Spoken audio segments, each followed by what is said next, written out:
Ce programme vous est présenté par la Charcuterie Côme. Des éleveurs et une équipe au service d'une filière locale depuis 40 ans. Le département, premier partenaire du sport en Sarthe.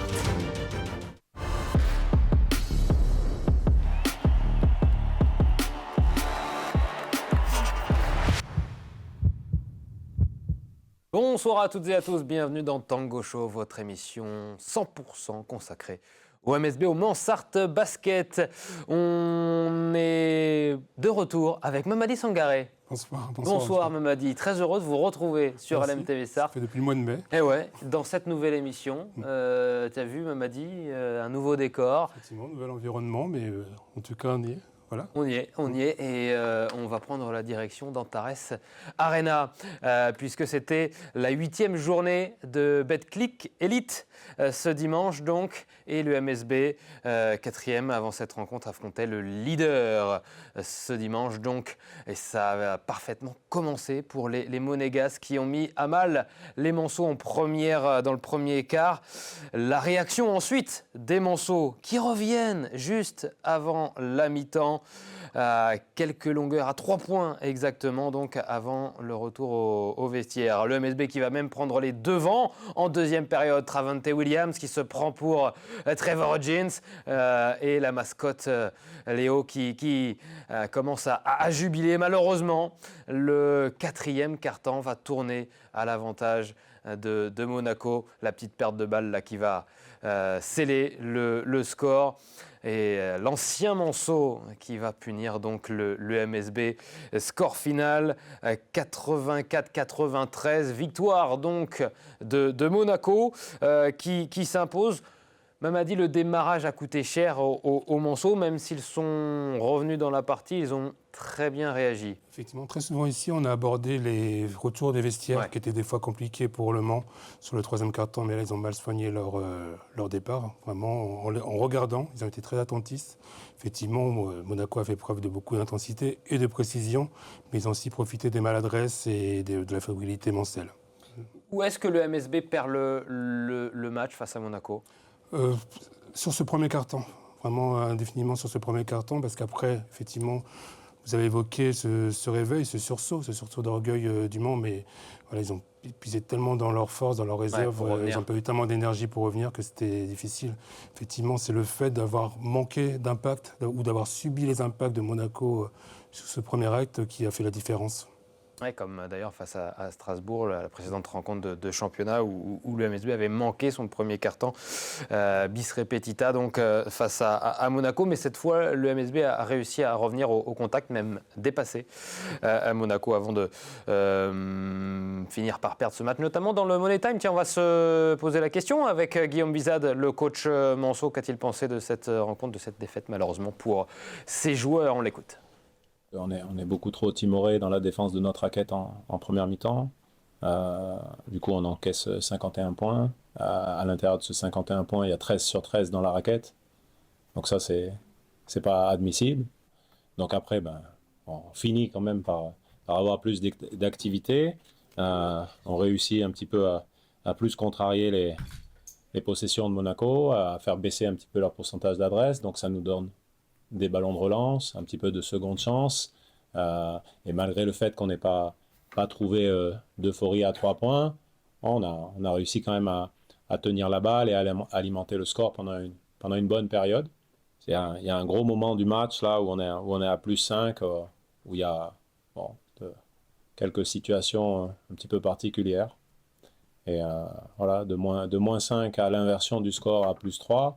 Bon, là, moi, j'ai un petit problème avec cette séquence à plein d'aspects, de notre part déjà parce que quand on est rentré dans les rotations à ce moment-là, on a manqué de concentration et on a fait des erreurs, on va dire, dès qu'on est rentré. Et puis ces erreurs-là, elles ont été payées cash. Et puis il y a eu 2-3 petites récompenses, je pense, un petit peu précipitées de l'autre côté. Donc le scénario du match se réinverse, on va dire, sans qu'ils aient besoin de faire trop d'efforts.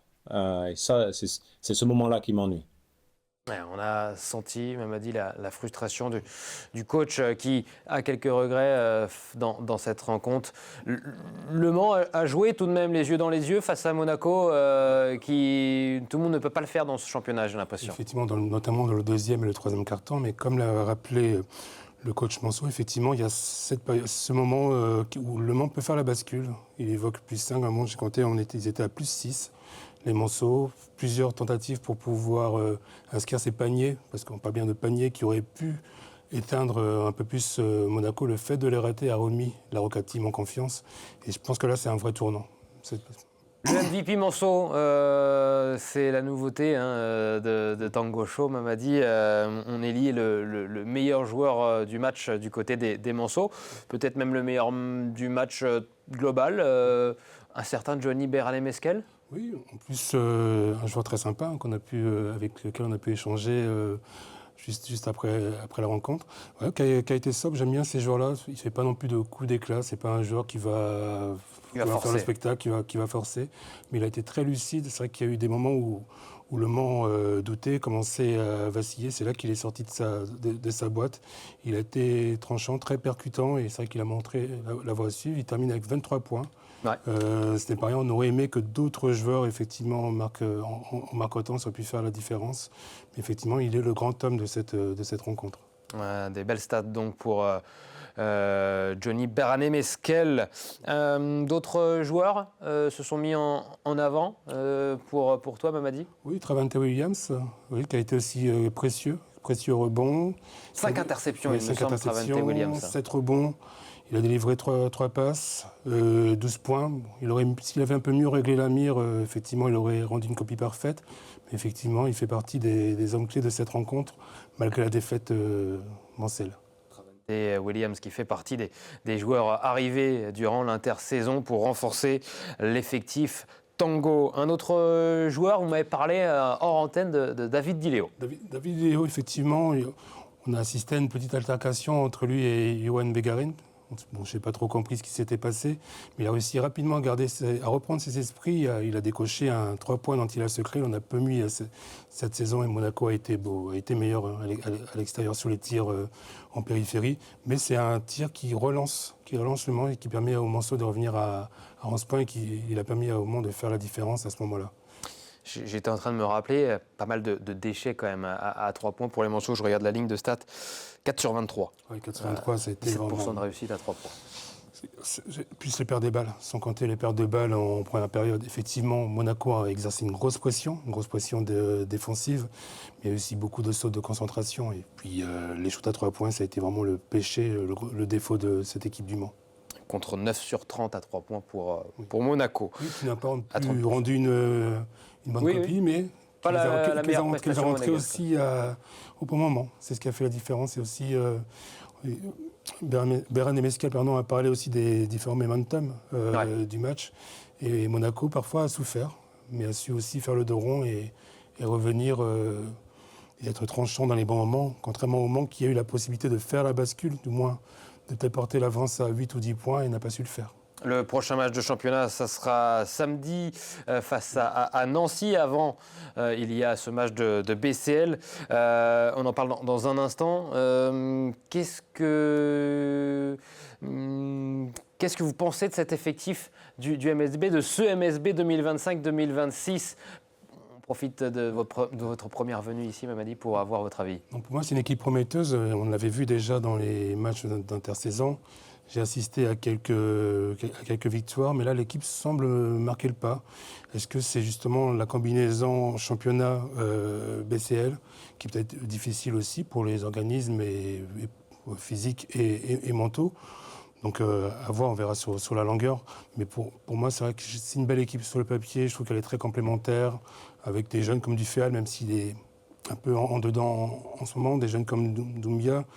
Jeanne qui peut être précieux, on l'a un peu vu sur le match de samedi, mais voilà, avec sa taille, il pourrait apporter beaucoup de rebonds et puis du mouvement. L'équipe a besoin de cela. Sur le papier, ça reste une belle équipe. Sur ce qu'elle a montré en début de saison, ça reste une belle équipe, mais en ce moment, elle marque le pas. Peut-être l'usure physique et mentale. On va faire un point sur le classement suite à cette 8e journée de Betclic Elite.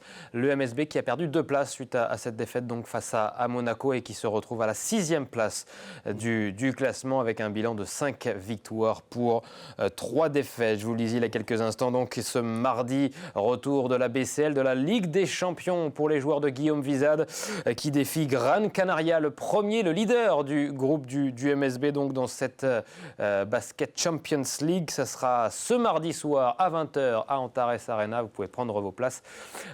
Contrairement à ce match face à Monaco, ce n'est pas encore à guichet fermé. Les Monceaux qui ont besoin de vous donc pour essayer de sortir de cette série négative de 3 défaites consécutives. Dont 2 à la maison. Dont 2 à la maison, un jour de récup, donc malheureusement, un jour de moins d'ailleurs que Gran Canaria pour faire l'un des 2 derniers matchs de Basket Champions League. Gran Canaria qui a d'ailleurs perdu samedi face à Badalone. Petit prono ? Le Mans, parce que déjà il va falloir aussi réagir, il va falloir relancer la machine.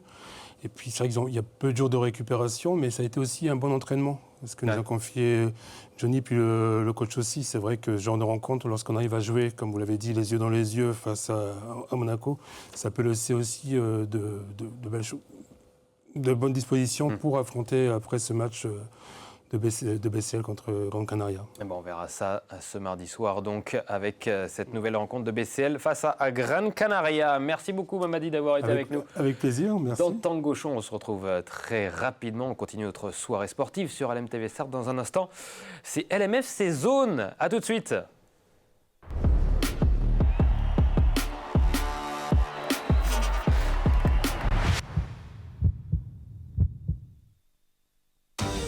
Le département, premier partenaire du sport en Sarthe.